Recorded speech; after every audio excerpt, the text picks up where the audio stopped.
You're such an asshole. Asshole Consulting, how you kids doing? Let's bang it out so that Cappy could go hiking tomorrow. Aaron, you gonna write one of those brilliant pieces you write every Monday for your blog? No, I won't. Because I'm gonna go hike. I'm gonna enjoy life. I'll send some pictures. Oh my God, look at what Cappy does. He's having fun instead of working. He's sitting in front of a cube. I love my cube. Ah, Cubie. We have been together for so long, paying taxes and getting yelled at. Hello, I just read your book, Curse of the High IQ. I found it fascinating. I have the feeling that I'm actually digging my way out of almost 30 years being submerged in a phenomenon you referenced, namely feeling stupid because due to being too intelligent to fit properly into a society designed for mediocrity. Yep. Dumb people who think they're smart, they confuse being popular with being smart. They confuse conformity with being smart. Actual intelligent people confuse stupidity with being intelligent, with being the rare intellectual exception with non-conformity, unpopularity, being odd. They view that as being stupid when the two could not be more wrong. If you are not fitting into society, there's one of two things. You're either really stupid or you're really smart. And I suggest you take an IQ test to find out which. I would like your opinion on something. I know you have a low opinion of both liberal arts majors and English teachers abroad. I am both. However, being an English teacher abroad, I have become successful, having finished an MA with no debt. No. An MA, a Master's in Arts, is not an accomplishment. That is not a Master's in Science. An MS is an accomplishment, but an MA is you just studied the passion. Which is nothing wrong with that, but that is not an accomplishment. Terribly sorry. With no debt, having saved over 40,000 US. Now, okay, now that's an accomplishment. Saving money, that's an accomplishment. I currently make an average of $50 an hour for my own freelance business. A la your book, I had enough of office undermining and went solo. Oh, okay, so you did it. Okay. That's great. That's an accomplishment. That's $50 US per hour. That's a very good thing. Mind you, this is in a country where the average salary is less than $1,000 per month. By the end of this year, I will likely have more than 100,000 US dollars saved. Bravo! But your intelligence has served you well. I suppose I'm generally curious as to whether you would consider my success to be proof of high intelligence or luck instead. If you need more detailed analysis with more information, I shall provide it when striving to ensure I remain honest. Success I always attribute to both,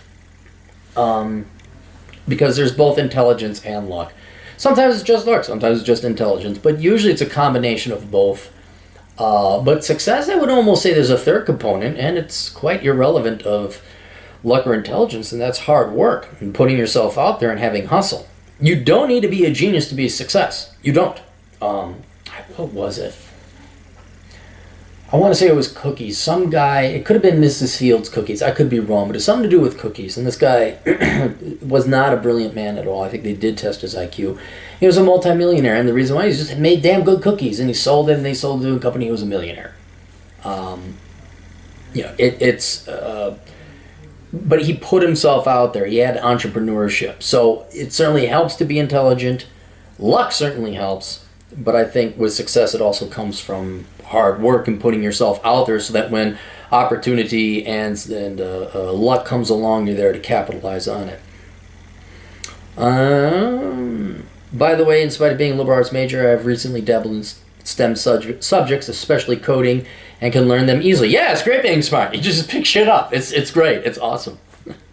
Except the problem is when your teacher, the only thing that truly gets in the way of a smart person and his or her education are teachers, because they dumb it down so much, and they themselves are so typically stupid, not always, but typically teachers are dumb, that it's like, I want to learn Chinese, but I'm going to have someone who only speaks Italian teach me the Chinese as an English-speaking person. That's really what most role teachers play in society today, is obfuscation and confusion and delaying. After this year, I plan to take the money I made abroad and start a life with my fiancé, learning to do technical IT writing, to be his assistant in his IT startup. But whoa, why are you giving up a $100,000 a year job? $50 an hour in a country where your cost of living is $1,000 per month, you might want to rethink things, because that's a pretty good thing. I wouldn't give it up. I think this information is relevant to your analysis of my success, loserdom, teaching, ESL, abroad, intelligence, etc. Look, you're not dumb. You're not dumb. And you're a hard worker. I don't think you got up to the point of $50 an hour without hard work and entrepreneurship. But your degree's bullshit. Both of them. They're bullshit. And you know that. Don't even act. Come on, English. And teaching English. All right, now, teaching English you know is bullshit. It's easy and it's bullshit. The way you teach it, though, and you market yourself, that's probably brilliant. I'm assuming that's how you make your $50 an hour. You must have marketed yourself very well, and I also admit you must probably be a very good teacher. But your degrees, I mean, I got some toilet paper in the toilet over there that's more valuable than your degrees. It is you and your hustle, your entrepreneurship, and you probably had some creativity and thought differently to bring about your $50 an hour. That was you. That was not your piece of shit English degree. And come on. I'm confused why you went to get a master's. I don't know why you did. P.S. Sorry this is long. This isn't long. It's perfect. I've been thinking about writing a blog post encouraging adventurous young women who don't know what to do about the conflict between career and starting a family to consider teaching or working abroad in their 20s, and then starting a family in their late 20s, early 30s, using the time they stay at home with their children to catalyst a career change. You may want to consider encouraging this possibility to your viewership as well. No, I can't. I cannot. I can't because that's always you're getting in under the wire. If you girls want to get married and have kids, get married and have kids. In the ideal world, I'm talking biology in the real world. Your body tells you that at a certain time, probably 12 or 13, which is way too young. I admit that in today's world. And I would like to say, but well, if you wanted to do it the right way, you would have kids starting at 19, 20, 21, 22, 23 or so. You get married in your early 20s. You get your kids out of the way, and then when you're in your late 20s, early 30s, and your kids are being taken care of at school, then you go to school for something STEM and worthwhile. You're doing this, well, they don't have the right balance. No. Do you want kids? Yes or no? You do? Couple pointers. Stay thin, stay hot, be nice, and start training your eyes, because Lord knows your mothers and your grandmother, your baby boomer grandmothers aren't going to teach you. Your Gen X and your baby boomer parents certainly aren't going to tell you. Train your eyes to look for good quality men. Date men. I know you got to be physically attracted to them, but then date men who have jobs and aren't dude bros with leased vehicles. This is going to require that maybe you learn a little bit about personal finance. So now you can assess and inventory your own personal finances, but you can judge and accurately assess a young man's personal finances and figure out whether he'd make a good father for your children and a good husband. And then you have a good lengthy courtship, and then you get married. And you have a honeymoon. Right? You have a honeymoon. And then you start banging out as many kids as you and the guy want. And then when it's done, you get your tubes tied. And then when little junior or juniorette is first grade, bloop, then you go back to school. Or if you have time at night, maybe take a class or two online towards a STEM or accounting or trade or some other valuable skilled trade job when you are in your late 20s and 30s, which basically would put you in the exact same situation that you're talking about women right now, the book you're about to write, except the family is now taken care of, and now they're exactly at square one, but the family has been taken care of. No, what if the guy divorces? Well, thank God the judicial system will just give you all that man's money, all right? There you go. But I think you should definitely write a book you should run the risk of menopause. I think you should dance with the tickety-tock of biology. Absolutely. Take your chances, lady.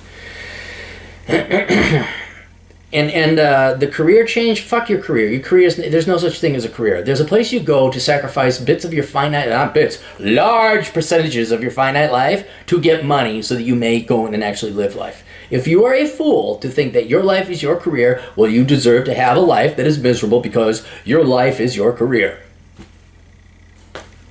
I know he's such a nasty man. And then he wrote a bunch of other shit that I didn't ask for. I guess I could propose that you may overgeneralize concerning the worthlessness of people and jobs in ESL. Yeah, because I have to. Do I have to go through the Tom Likas thing? Okay, Amy Jones of Winona, Massachusetts, she went to ESL and that didn't work out too well for her. And then Bob Bobson over at Ames, Iowa, he went over there and that. But Amy Susie, she went to Shenzhen, China. She didn't, and that was bad. In general, it's a cop out. You guys don't have a real skill or a job. That's why you go teach English overseas. I understand it's a great experience to go and learn and travel, but that's not a job. All right, that's like becoming an EMT. You just admit you fucked up. You made your stupid shit, and now you're just wallowing in the desert trying to figure out what your next step is. All right, I'm perfectly fine with you going overseas. In your case, you've seen the rare people. It is possible you've made a career at it. Good for you. That is not the majority of people, and the vast majority of people don't have your IQs, and so for the sake of efficiency, I have to talk in general terms. You see? Don't pull this I know a tall Asian crap on me. Don't pull this I know an 18-year-old mother who's the nuclear family girl. Don't pull that on me. You damn well know what you're trying to do. You're trying to excuse it. Well, I mean, yes, I said, you did good. You did great. And there's always exceptions to every rule. Now, are we done being anal retentive, not debunking anything, and saying, oh, yeah, he's still generally right? That's... Although I understand your cynicism towards degrees in social sciences, and I agree in general, then what are we doing? Do we have to go through the millions of individual people and analyze them? I generally believe this degree has contributed to my success in developing individualized curricula. No. Your degree, no. Your intelligence is my success in developing individualized curricula, implementing knowledge of morpheme, acquisition stages, knowledge of learning styles. Dude, that's you. That's all you. All right. If it was that easy, a bunch of other English majors would have done it, and they didn't. And it's because you're smarter than the average bear. Also, I can say conclusively there's good reason there's a market abroad for native English speakers and teachers. Language acquisition will be one of the last markets to be automated. This phenomenon, which relies heavily on human interaction. Okay, that's why I must be paying so well for people, not you. There are advantages such as the ability to travel cheaply. Yes, save money, learn new skills, blah, blah, blah, blah, blah. I do recognize that ESL teaching experience alone is not enough to get good. Some Asian universities, one can teach 20 or fewer hours per week, thus leaving extensive time for someone to teach oneself more valuable skills. Having now realized I have the capacity for a career in IT, mostly due to dating and my partner, I would still prefer to take the road I did, traveling and teaching in my 20s. Really? Really? You would like to make $50 an hour traveling and teaching in your 20s? No kidding. Huh? Really? Oh, yeah! That's not everybody. You're the only, quite literally, you're the only financially successful. I've seen people who knew what they were doing and like, yeah, look, I'm not going to, I'm just going to go out there and have some fun. All right, cool. Those people are saying, you're the first financially successful English abroad teacher I've ever heard of.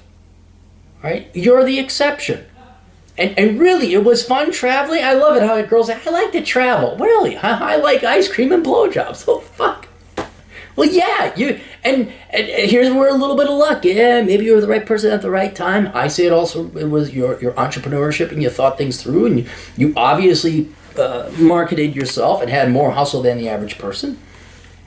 But yes, there's payoffs to being more intelligent. Sometimes you get to have it. In my life, I get to go travel around the country on a motorcycle. I get to be in Vegas, and this is what I get. Look at, oh, I'm making money right now. I'm making money. Woo! But at least I have the courage to admit my degree was completely worthless. It was bullshit.